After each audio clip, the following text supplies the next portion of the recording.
ఆంధ్రాకు సంబంధించి హాటగా సాగినటువంటి ఎన్నికల్లో నా పనితీరు బాగుంటే ఓటేయండి అని చెప్పినటువంటి జగన్ను ప్రజలు తిరస్కరించారు.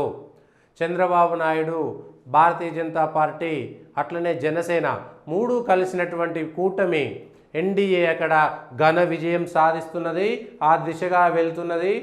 నగరిలో రోజాకు సంబంధించినటువంటి నగరిలో వెనకబడిపోయారు.